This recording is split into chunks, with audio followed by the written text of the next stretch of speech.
சாணக்யா கருத்து கணிப்புகளின் முடிவுகளின்படி திரிணாமுல் காங்கிரஸ் 130 முதல் 140 இடங்களையும், பாஜக கூட்டணி 150 முதல் 160 இடங்களையும், மற்றவை 6 முதல் 10 இடங்களை கைப்பற்றும் என தெரிவிக்கப்பட்டிருக்கிறது. அடுத்ததாக மார்க்யூ கருத்து கணிப்புகளின்படி திரிணாமுல் காங்கிரஸ் கூட்டணி 118 முதல் 138 இடங்களையும், பாஜக கூட்டணி 150 முதல் 175 இடங்களையும், காங்கிரஸ் 2 முதல் 6 இடங்களையும் கைப்பற்றும் என தெரிவிக்கப்பட்டிருக்கிறது.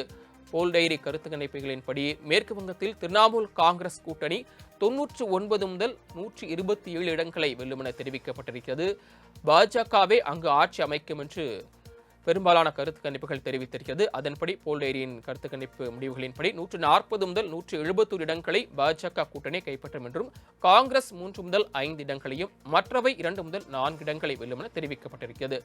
அடுத்ததாக ஜேவிசி கருத்து கணிப்பு முடிவுகளின்படி 131 முதல் 152 இடங்களை திரிணாமுல் காங்கிரஸ் கூட்டணி கைப்பற்றும் என தெரிவிக்கப்பட்டிருக்கிறது. அடுத்ததாக பாஜக கூட்டணியை எடுத்துக்கொண்டோமேயானால் 138 முதல் 150 இடங்களையும், காங்கிரஸ் 2 இடங்களை கைப்பற்றும் எனவும், மற்றவையும் 2 இடங்களை கைப்பற்றும் என தெரிவிக்கப்பட்டிருக்கிறது. பெரும்பாலான கருத்து கணிப்பின் முடிவுபடி அசாம் மாநிலத்தில் பாஜகவை மீண்டும் ஆட்சியை தக்க வைக்கும் என தெரிவிக்கப்பட்டிருக்கிறது.